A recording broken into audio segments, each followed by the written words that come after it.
What is going on, everyone? Welcome back to the Thai Lyfe Podcast. Back again with another episode of Let's Get to Know Your Nailtech. But today, I have a very special nail technician here.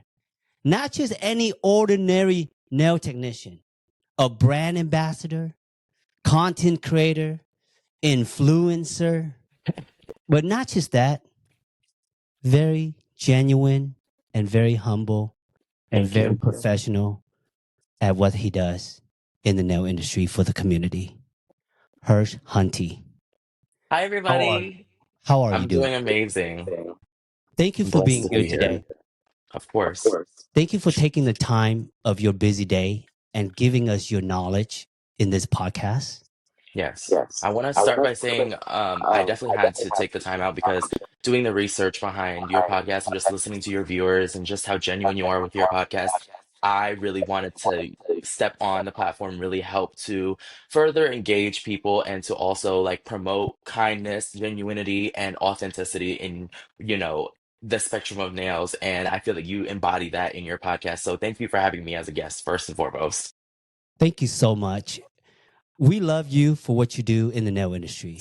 But before we get deep into the nail industry, I would love to know a little bit more about who is Hirsch Hunty. Where did you start it from? Ooh, how much time you got? Oh my You God. got a whole So I started doing nails back in 2017. And to back even further, I never wanted to be in the industry. Growing up, I was a Nepo baby. So I was, a product of the nail salon. I was in the nail salons. Every city my mama was in, I was in that nail salon. So, I grew up in the nail salon. I practiced on the little tips that mom used to cut. I used to play around with the nails and polish and greeting customers. So I was always in the nail salon. And I remember a core conversation my mom had, I believe I was in like first grade. And I was sitting next to her while she was doing a pedicure. And she said, "Baby, do whatever you have to do so that you don't have to struggle like me and go out and get you an education and go out and pursue better for your life so that you don't have to lift heavy feet and you don't have to, polish toes all day." So it really struck a nerve in me to know that in that era of thinking, I thought, this is subservient work. I don't want to do this. So as growing up, I was super bad. So, my mom was like, you need to do something with your life other than just getting in trouble at school. So, I was playing with my girlfriend's hair and braiding and all that stuff during school, and I would always get caught and like, get sent out to principal office or whatever. And so my mom was like, "Well, you just love playing in these girls' hair. Why don't you just go ahead and go and braid professionally?" So I was like, you know what? You're right. I'm gonna go pursue hair. So there was a school that accepted me in where people basically go to further themselves before the start of adulthood, so they get trades. So there was trades like cosmetology, there was clinical care, there was automotive chef. So I picked cosmetology, of course. So I went in, and of course I was still getting in trouble while still doing it, but I learned that beauty was my safe haven there, and it was a place where I could just forget everything that was going on in the world and just do that head of hair. So I pursued out to go and be an assistant at a salon. I started becoming a stylist, and then once I graduated high school, my mom couldn't afford the cost of living in New Jersey anymore, so she went and wanted to go live in North Carolina.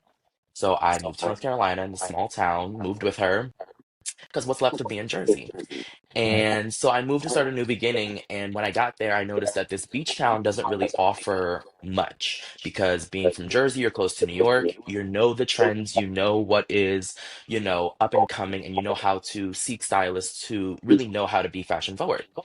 So I was like, "Mama, listen, I got to pay the bills, but I don't really want to work at these hair salons and kind of jeopardize my knowledge and the level that I'm already at." And so she said, "Well, you speak Vietnamese and you have a license, so just go ahead and go to a nail salon. And while you're working and trying to find, some money, just, find a hair salon in the meantime, but, let the bills pay themselves first." So I went in, and at first I was like, "Oh, so I don't want to be here because I've never wanted to do nails." So then when I finally got in the nail salon, I started really honing in. I was like, wow, you can make a lot of money doing this. And then I was also like, in that itch of, people never believing me enough as a hairstylist and, needing to prove myself to get into a certain level, to actually be able to take clients full time. So being in the nail salon and being able to service everyone every day and get that full interactive experience every day and not having to tell people, oh, I can do this or I can't do that, or having them give you permission to do something, I went ahead and just did it. So Good.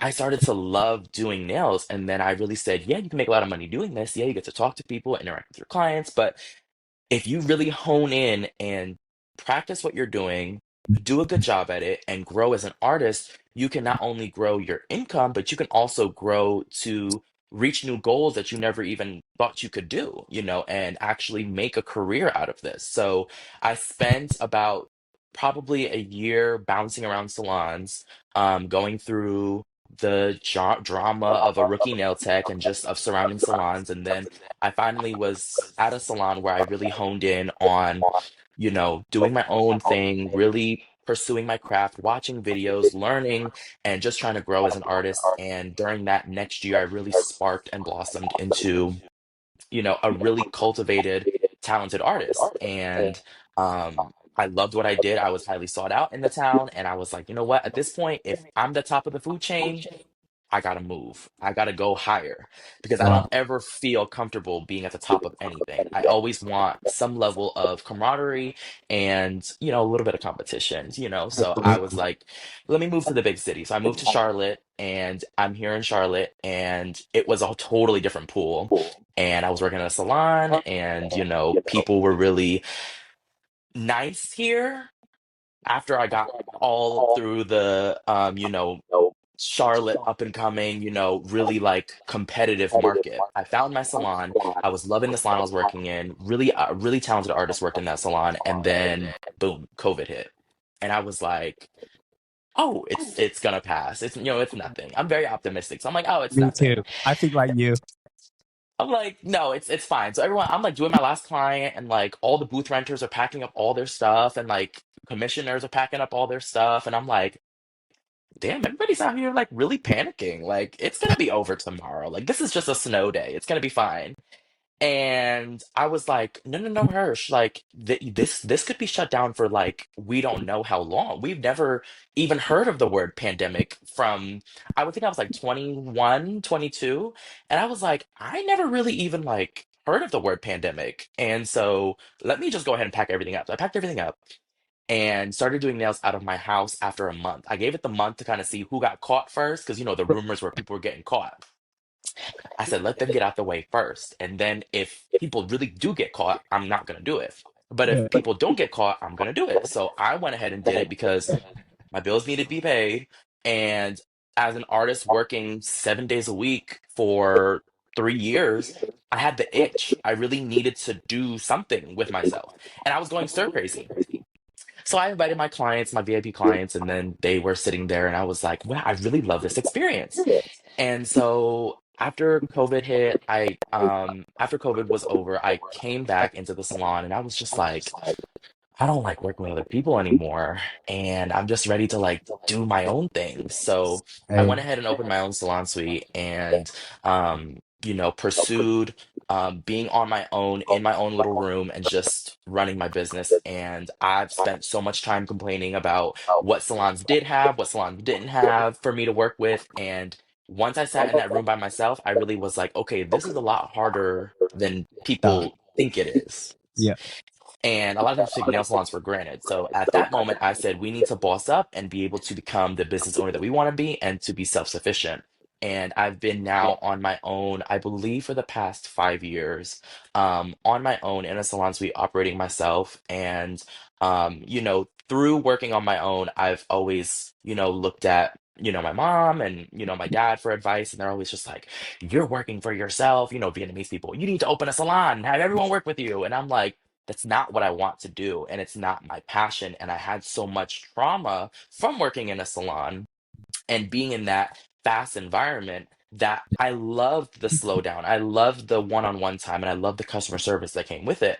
So I really looked at them and said, okay, well, what is it now? And I said, I'm just going to sit patient. And so during my patience and just trusting God and just allowing Him to guide me through what it was, I ended up actually getting, more seen and more viral and more known. And then, ambassadorships came my way, ambassadorship opportunities. And I was like, I don't want that. And then Booksy came to me and I was like, well, I love the booking platform.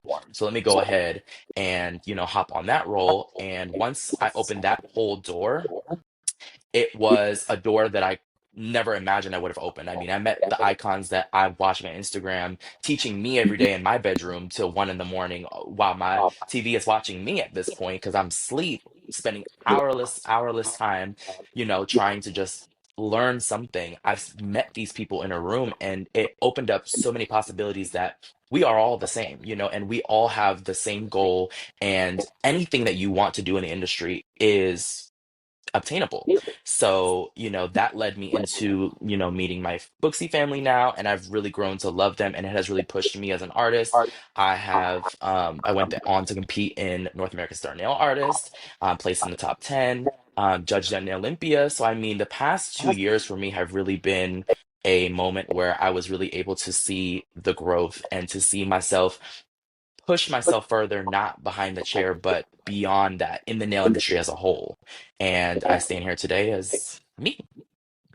Wow, that's just an amazing story because, where you start as a nail tech is how I started too. My family pushed me in like, hey, you got to go get a job, you got bills to pay.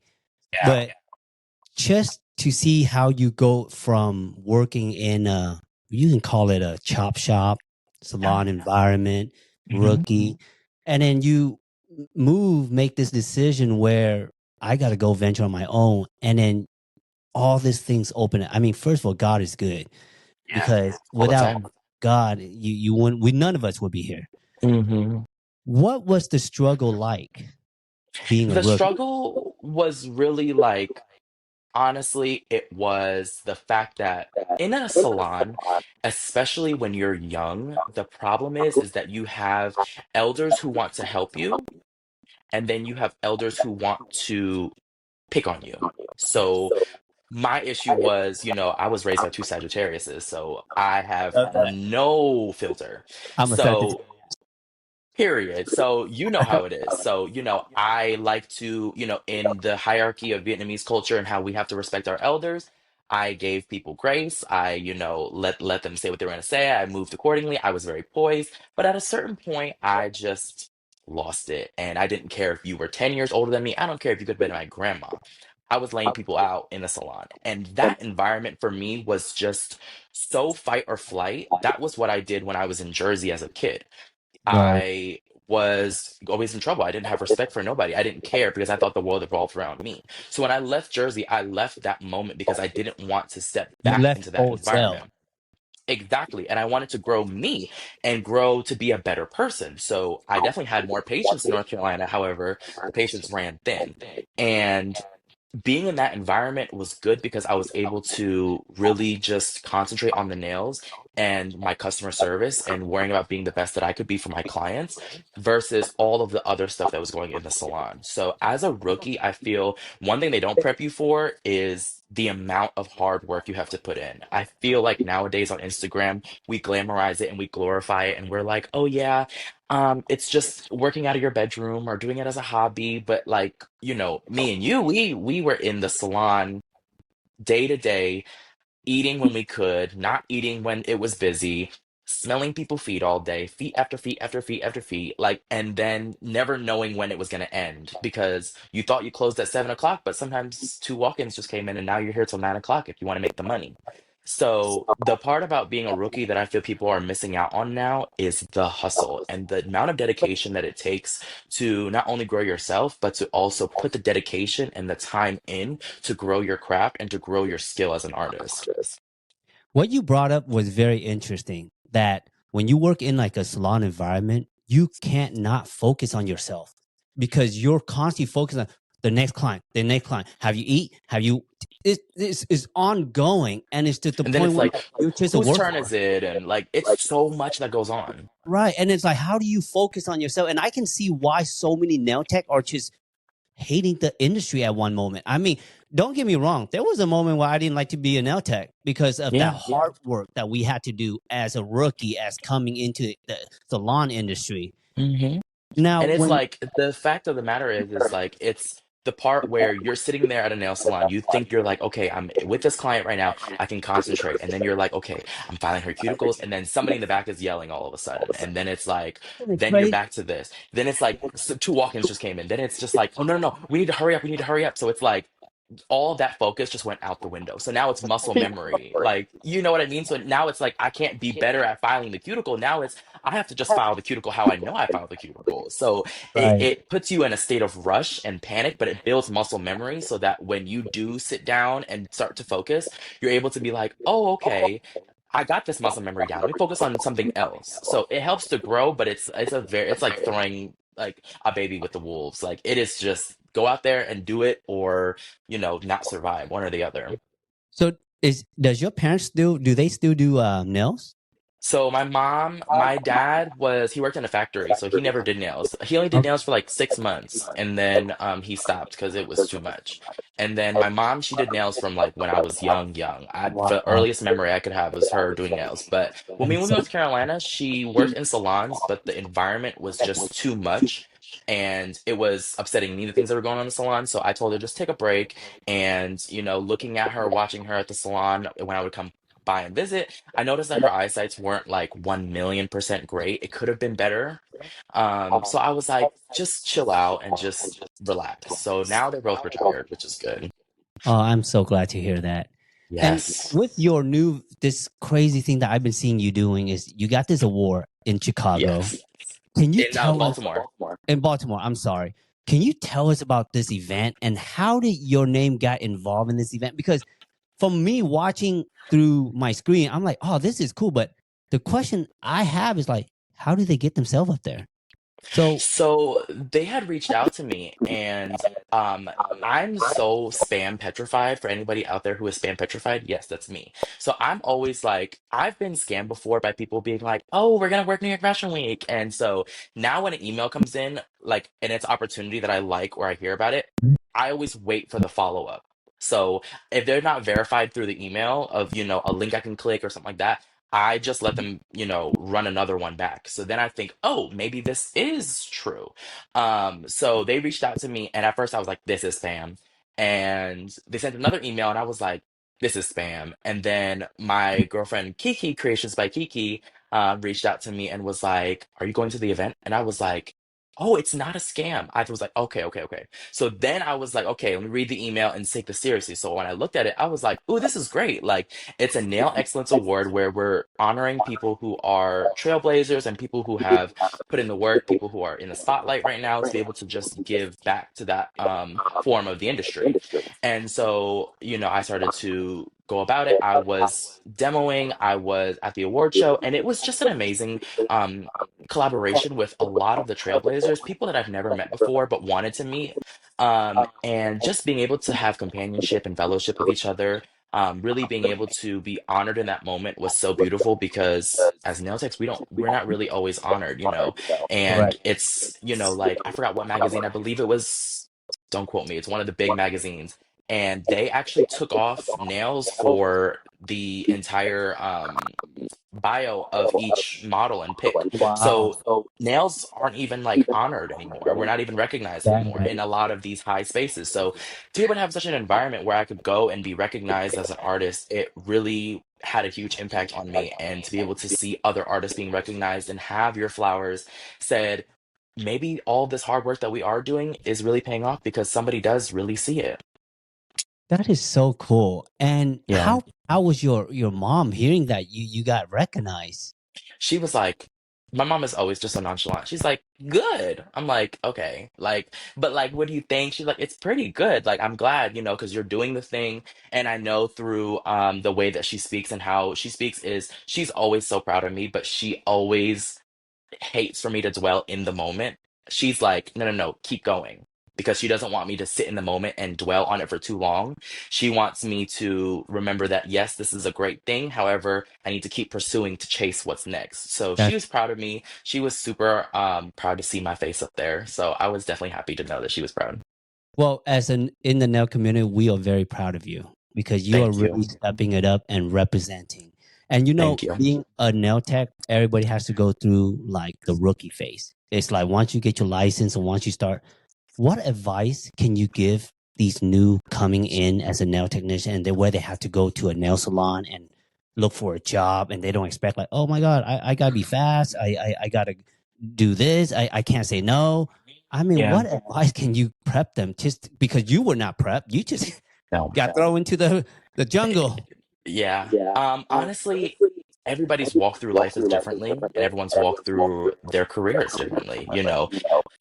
I feel that some people are fit for the salon. I feel some people aren't fit for the salon. But that doesn't negate the fact that we need to be starting in a salon to understand the roughness that it takes to survive a salon, to understand what it is that the nail industry has to offer in a nail salon, whether it is you just coming in and working and honing in on your craft and really like building your clientele to be able to step out one day, or the fact that you love working in a salon where you can build your clientele, but you don't have any overhead and you have to just come in, work, and then you can just leave and go about your business. Find out what works for you first before you go and do the glamorization today of opening a salon suite, building a room, or turning your bedroom into a nail salon. Those things come with a lot of overhead and a lot of headache that might just burn you out from the beginning. You might just say, "Mm-mm, I don't want to step my toes into this because I have to file my own taxes and I have to do this and I have to do that and da, da, da." Like it is a lot to do just this. So my advice is to always explore every option. Go into the nail salon. If you don't like one nail salon, go to another one. Hey, I was always quick to tell a boss, listen, this isn't working for me, whether I'm not getting paid enough or I'm not feeling like the salon is having enough walk-in traffic, or it's unprofessional, or it is professional and I want to stay. I'm always vocal with myself because I'm putting myself first in the industry. So if you're working in a nail salon, don't be afraid to jump around and to go to this nail salon and that salon and try out to find your nail home, because what the first salon you might come across isn't your nail salon for you, but the second one just might be the one that you stay at for 1, 2, 4, 5, 10 years. You never know. And to be able to build that relationship with other stylists, with other salon owners, it really helps you to see what goes into the nail industry so that you can now say, hey, I want to pick what lane I want to go to, whether it's staying in a salon or going in a salon suite, or maybe one day opening your own big grand salon because you want to do that too. It all depends on the beginning, and to be able to go through that is a good experience as a beginner nail tech. Wow, that's a great advice. Every Yeah. nail tech when we start, we always gonna face some income fluctuation, like where you Yeah. so used to making that hourly wage, and now you got to go into like a commission base, or you only get paid when there's a service. And I Yeah. know that's a big adjustment to a lot of nail tech, and it can be like defeating. What? Honestly, it really like drives you to move in a different direction. It drives you to think outside of the box and not just worrying about, I'm not getting paid to be here. It's okay, when the next person comes, it's my turn. And what can I do to really wow them so that I don't have to wait around anymore? Because if we're being honest, in the beginning, you're waiting around for people to come into the salon so you can grab them. But when you start giving good customer service, when you start doing little things, talking to them, asking them, giving a consultation. Those things go a really, really long way. And I know a lot of people in nail salons who can't do nails at all by any means necessary, but their customer service and their impact on each and every client that they have has built them a huge clientele to where they're sought after. At the end of the day, people come to get their nails done. That's one thing. But most of the time, it's people walking away from the chaos of their lives at home, at work, and they just want to come in and get pampered. So when that walk in comes in and you treat them as a walk in and you do their nails and you let them go, that is dollars out of the door. But when you wait and you let that client come in and you really have that good customer service and you're asking them their name, asking them what colors they want, showing them the swatch books, those things add up and they make you work less. They make you work harder in the beginning so that you can work later smarter, because you're not worrying about walking clientele now. You've built your clientele based on your experience. Now, do you think they have to be good at financially planning too? Because being a nail tech, you're kind of like an independent business owner. And a lot of nail tech who graduated or with their license, they don't see it like that. They just thinking like, oh, Yeah. I'm gonna go work for somebody and everything's gonna take care of itself. But what I've learned growing up is like, freak, like I can claim tax on certain thing that I bought. I didn't know none of that because, like I Yeah. said, you grow up in a chop shop. They don't teach you this stuff. You're just a workhorse. I mean, Hmm. do you have to learn that yourself when you were growing up as an independent nail tech? Now you are So I learned it through a little bit through my mom, but those things as a kid graze over your head. When your mom tells you to exactly pay taxes, you're like, okay, who doesn't pay taxes? Or right. like, you have to buy your own supplies. Okay, who doesn't buy their own supplies? The thing is that I offer mentorship for this reason because I feel that a lot of people need mentorship in the beginning and they don't know where to go. And I have gone through so many bumps in the road to where moments where I was like, I have to give up because I can't do this anymore. So I provide that mentorship. That way people don't have to go through it and they can learn from me while they have the questions and their ability to absorb it. Nobody gives you a rule book on how to do nails from day one. I mean, just being in the industry, in the beauty industry, we get money really fast, but fast money does not stay. So a lot of times people spend money like they're drug dealers and they're out here buying this, buying that, buying this, and then they turn around, their pockets are empty and they're like, wait, I have to go make more money. And then they're like, wait, it's tax season, I have to pay taxes. I got to make my money to pay my tax bill. All of these things go into experience. Once you understand that panic and once you understand that level of like, oh my God, I have to just do this or do that, or I have to get 10 more clients. Once you get that, will come to a point where you're like, okay, I can't do this anymore. I have to sit down. What is the logical way of doing this? And for people who reach out to me, that's where I step in. And I'm like, no, okay, you're at a great point where now you have to find an accountant, you have to find, tax preparers, you have to get all of your deductions in a row. These are the laws, these are the buy books. Those things are going to help you in the long run. Whether you're a nail tech in a nail salon or you are a nail tech who is independent, having a team behind you to work on the back end for you will make your life 10 times easier, especially when it comes down to the IRS knocking on your door because they want to come for us the worst because we are independent contractors. So when it comes down to tax season, you got $20,000 racked up in taxes because you've made six figures. Now they're looking at you like, where's my money? And had you had a tax accountant in the background saying, hey, these are the deductions that you can make throughout the year, be mindful of these deductions so that you can write them off in the future. It'll make you think twice about doing certain things. And should I be personally eating right now because this isn't a write off? Or can I go to the grocery store, buy food so that I don't have to write that off, but it lasts me longer? Those are the things that you start to think about in the long run once you start becoming a little bit more established and you get a lot of experience in making money in the nail industry. Yeah, that's because I see a lot of people at the end of the year, they didn't realize like how much they had to pay. And it's Yeah. a big chunk and they might not even have that, you Yeah. know? We burn through money like crazy. I mean, just going through supplies, going through ads on social media, trying to find the latest and greatest supplies. We're spending all of our money. And then next thing you know, our bills come and we spend that too. And next thing you know, you're like, I need 10 more clients to pay my rent this month. Little things like that. So when you set back and you start to give yourself a tax budget, when you give yourself, all of these different budgets to be able to cushion you throughout the year, it makes your life 10 times easier. You know, Harsh, let me ask you this. How do you feel when people are giving up in short amount of time? Like they give themselves like 5 months, a year. Like, why do they give themselves a time limit how long they're going to be a nail tech? I see every time I hear people tell me like, oh, I'm going to give myself a certain time. I know they're not going to make it.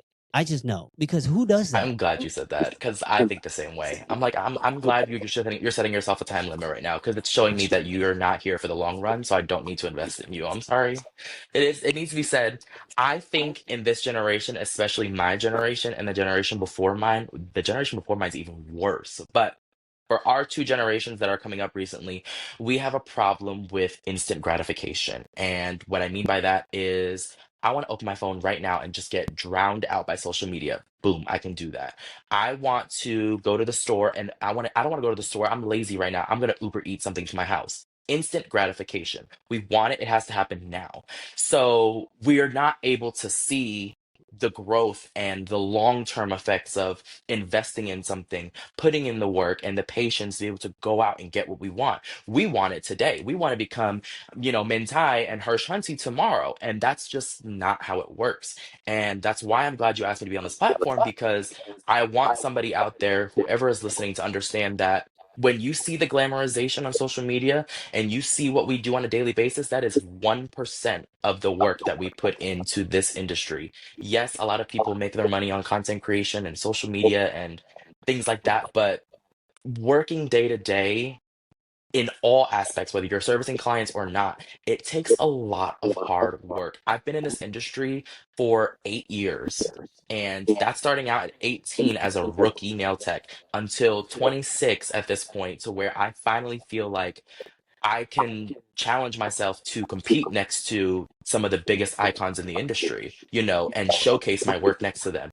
It takes a lot of dedication, a lot of patience, and a lot of persistence. Whenever I teach my classes, those are the three P's that I give people: patience, persistence, and practice. Without those three, you will never have anything that you want in life, period. Whether it's working for a goal to buy a new car, buy a new house, have a family, if you don't have persistence, patience, or practice at anything that you're doing, you're going to give up and you're going to not see results at the end of the day. And that's going to continue to drive you into the wheel of, what am I supposed to be doing with my life? You had a purpose, you had a calling, you just weren't patient enough to receive it. Growing up as a nail tech, we don't have the option to pick and choose which client we get to do. But we do hear from the grapevine that there are some veteran nail tech nowadays, not even veteran, like new upcoming nail techs. They pick and choose which client they want to do, which service they want to perform. I mean, hmm what do you think about that? I think there's a medium. I think there is, I can speak personally that I do pick some of my clients Mm-hmm. personally. I've been burned so much in the past of being forgiving and being, patient with people, that people have walked all over me. So now I have turned the tables and I'm picking people who I know I can trust and know who come from a good source as a referral. But I do believe that there is a good balance. I think when you're doing nails at first, if you're picking and choosing already, you don't have a passion for this. You don't want to know every single detail in the industry to be able to be the best artist you can be. You are living in the moment of what is trending in your head and on social media right now. If you're picking and choosing clients, I promise you it's because at some point you have felt so overwhelmed with all the amount of inquiries that you have that you don't know where to start. And as a previous hairstylist, there was a phrase that they used so much, and it was for old women who came in for perms, because they were called the bread and butter. So, they come in once a month for their perm, and then they come in every week for their rollers and sets, and they sit under the dryer, and people will say that's subservient work or that's old school, that's not trendy, but that's your bread and butter at the end of the day. That's going to make you money, and that's going to be coming back every single week. Once you understand the bread and butter mentality of your clientele, you can break down your clientele and understand what more you need and what you don't need. A lot of times with your bread and butter, you want to keep them. They are the one colors. They want to come in because they cannot type with their nails. They are nurses. They have certain regulations. Those are your bread and butter clients that you need to keep, because when you have a freestyle that's 3 hours long and then you have that 1 hour in between your next freestyle, you don't know what to do with yourself because you're worried about picking every single freestyle as a client. You need your bread and butter to fill those voids so that you continue to, one, pay your bills, two, keep you booked, and number three, so that you don't get caught up in all of the trending nail art and doing 3D lips on somebody's nails, that you forget about foundation, about polish, about cuticle care, about, you know, customer service. Those things are super important, and your bread and butter are going to expose them every single time. But isn't it nice to have one of those days where we just have one polish all day? I mean, Oh, let's be real. I love to do nail design, but it would be nice just to be mhm. like, oh man, it's just a nice regular day of one solid color.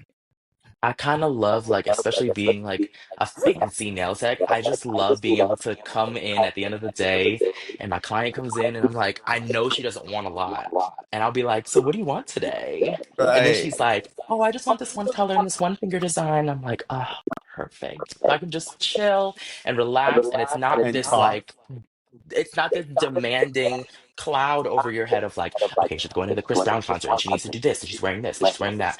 That gets exhausting. Like, it gets exhausting. And a lot of times the dollars don't add up because you're trying to make Instagram nails, but it doesn't translate because who's paying $500 for some nails just because you spent 5 hours on them? That's not my problem. So the bread and butter a lot of times is that point where you can just like watch a movie, listen to a podcast, catch up on news, gossip about what's going on in, politics, things like that. Laugh a It's little just bit.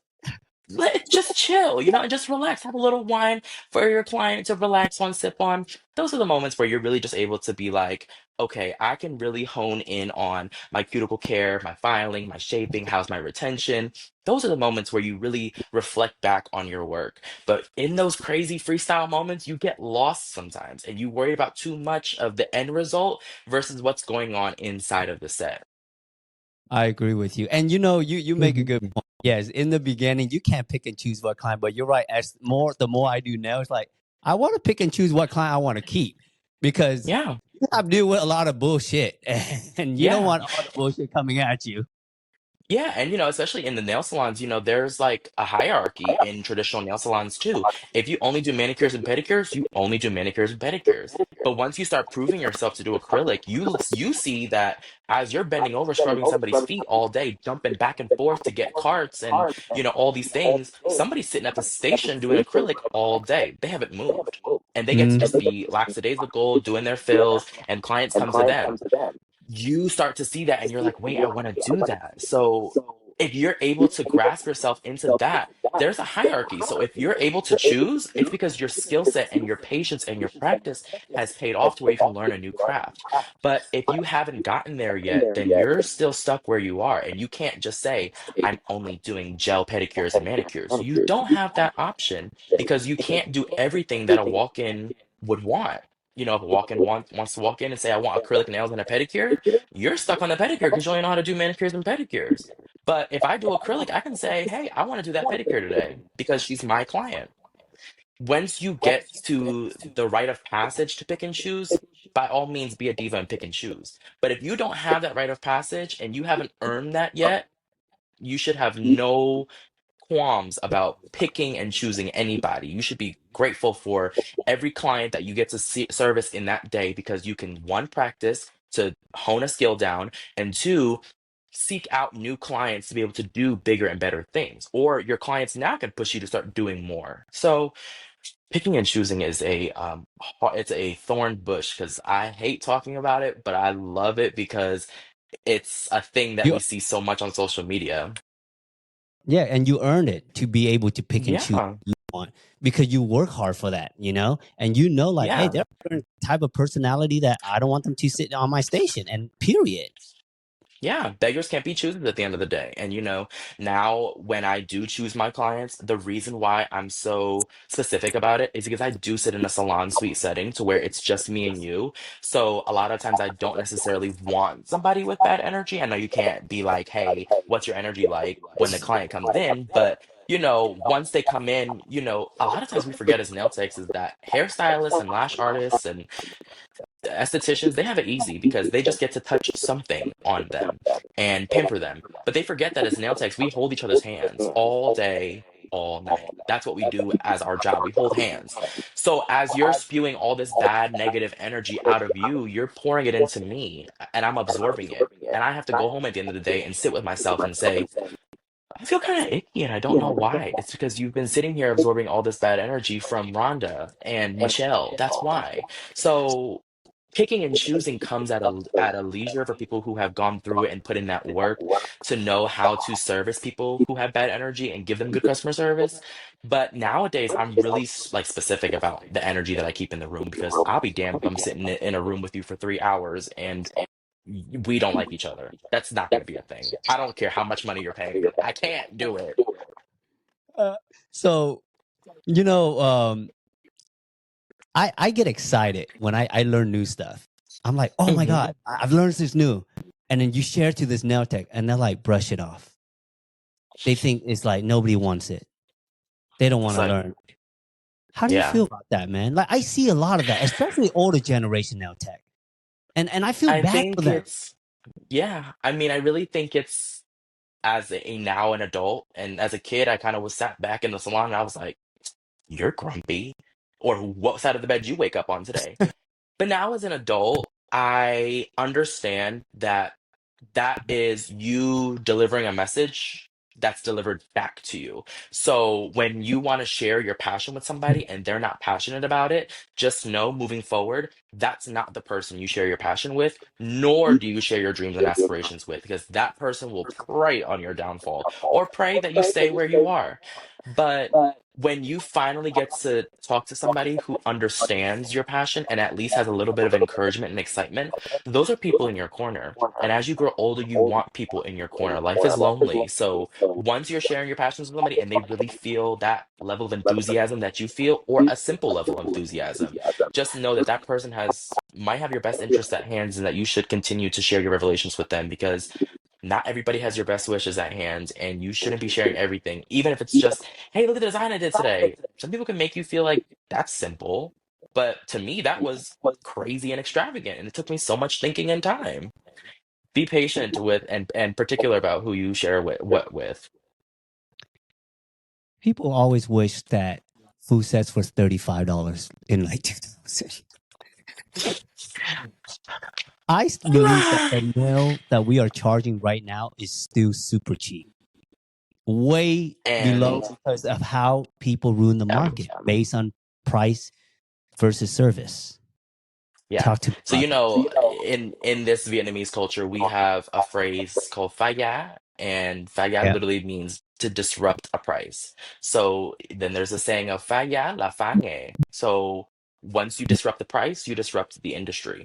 So once I learned about that, I finally understood why nail salons are being undercut, we're being underrespected, and we're being underpaid was because as a survival mentality of Vietnamese immigrants coming here in the beginning, trying to make a life for themselves and for the people of their family, we decided by any means necessary, whether it's I gotta charge $5 less than that guy, or I gotta charge $10 less than that guy. At some point, nails became stupid cheap and there was no recovery from it. It was a battle, and now we're fighting the Back results up. of the war at the end. All that backlash, we're servicing that now. So now people are getting tired. They're getting, their backs are breaking because they're sitting there doing full sets for $25.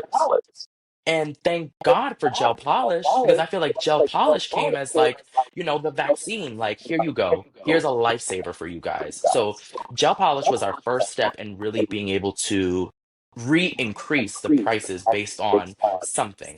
And OG shout out to all the veteran nail techs because polishing regular polish for $25 is harder than polishing gel polish for $25. Like, in all honesty, Those things one dry wrong fast in a stroke, month effort. one old gel polish bottle, and you crank that open after your base coat was perfect, and you just slap that thing on, and you realize it's too thick, your whole set is ruined. You got to start from the beginning again. So we were paying nothing for the amount of patience and you know practice that it took to do those things, and now gel polish has come so easy. So a lot of times when I hear people saying I want $25 nails, yeah, go get regular polish and sit there all day. And when you get poor customer service and you get badly shaped nails, you can't complain because you wanted to bring it back to 2007 when customer service wasn't a thing, hot towels wasn't a thing. You were just getting your feet washed and your hands scrubbed. That was it. Right. So my main topic of conversation moving forward from I think it was like 2 months ago, I had a kickback with myself, and I was like, why are we getting underpaid? And I realized that I compared myself to other industries, and being previously a hairstylist, I understand that hairstylists are the highest paid people in the beauty industry. People will pay $150 just for a haircut. Doesn't have to be a good one. People will pay $500 for some highlights. Doesn't even have to be good ones. So I realized that the branches went hairstylist, not nail tech, then it went lash artist or esthetician, then it went lash artist, then it went nails. And I said, whoa, so this is the real problem. And I Mm, said, let's break down the actual math behind everything because I'm a very right. logical thinker. And I Me too. said, Hairstylists, they need every single color that it is, every shade of every color that it is. So it's a high inventory. They need blow dryers, they need flat irons, they need all the things and all the tools to be able to do it. That's why their price is so high, plus their skill and plus the product. Okay. Then it was estheticians. Okay. Same thing.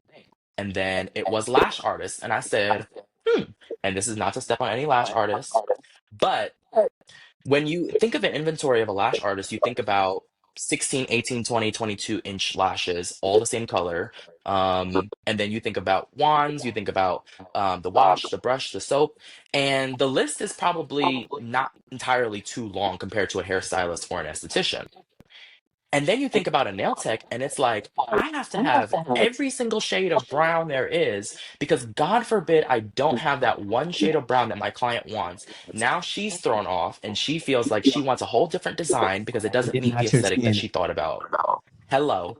And so we have to hoard every colored acrylic, every shout out to everybody who ever kept cat eye in their cabinet because now you are eating it up because cat eye is huge now. But we Yep. had to keep cat eye in our cabinet for 10 years. You know what I mean? Like cat eye's been around for a very long time. Correct. So it's just a matter of we're getting underpaid for our services. Our services take a lot of time.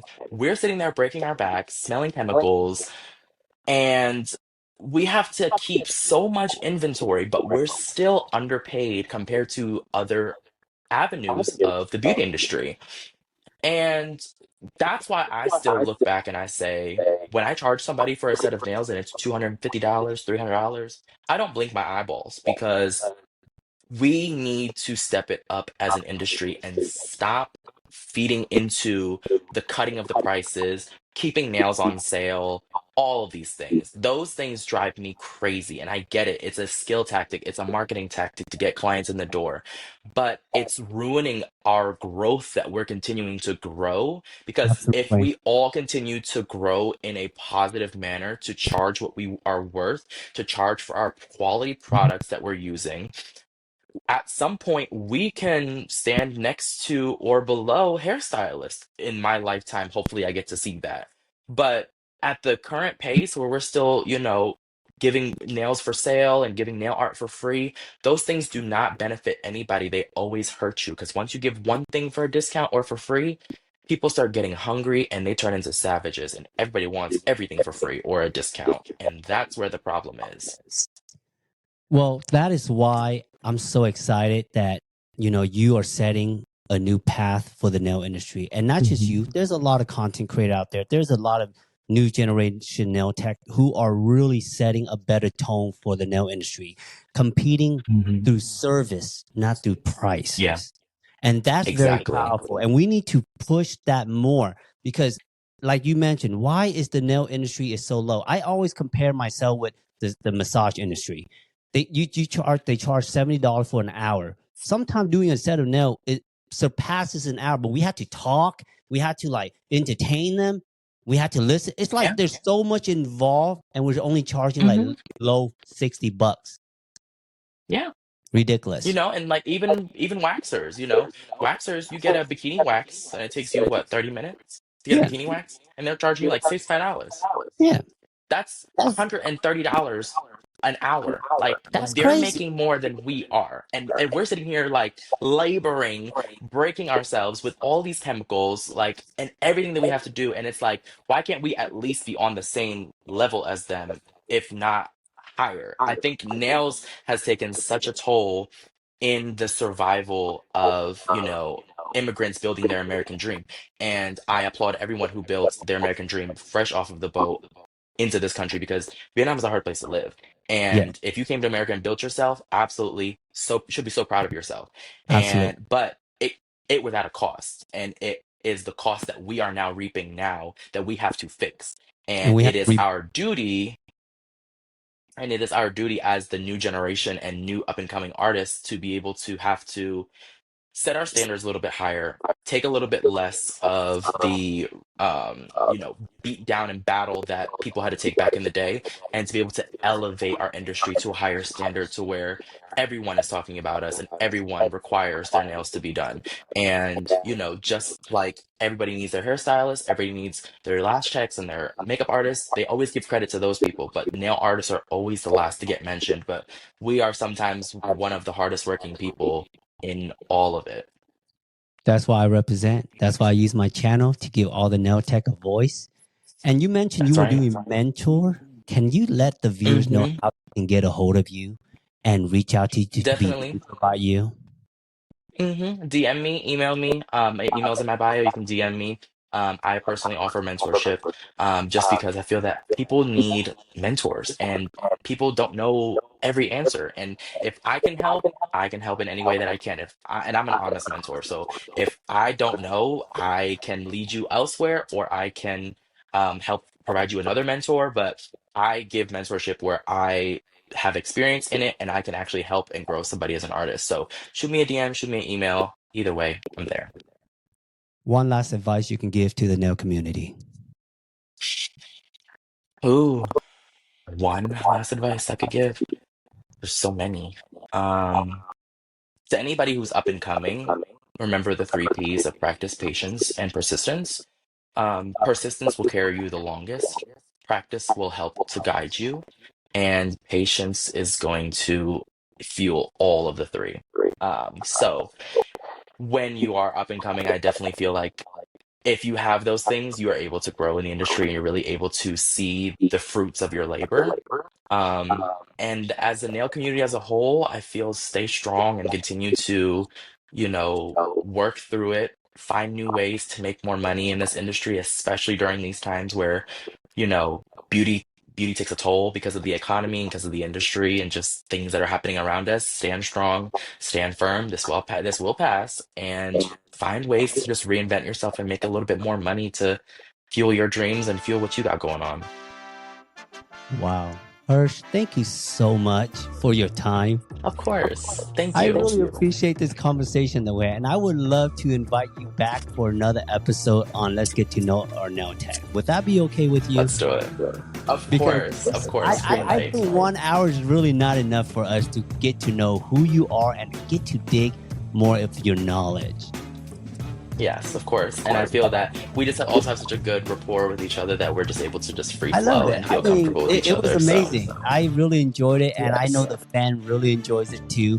If you guys have any comment for Hirsch, leave it in the comment. Make sure to go follow his page, and if you can, let them know how they can follow you at what account. Instagram is nailsbyhirsch. TikTok is Hirsch Hunty. And you can find me on all social platforms. Awesome. Thank you so much, Hirsch. I appreciate you. Thank you. I appreciate it. And I wish nothing but the best for you. And I would definitely run into you at these convention. And we're going to come back for another episode. Thank you, guys. See y'all soon.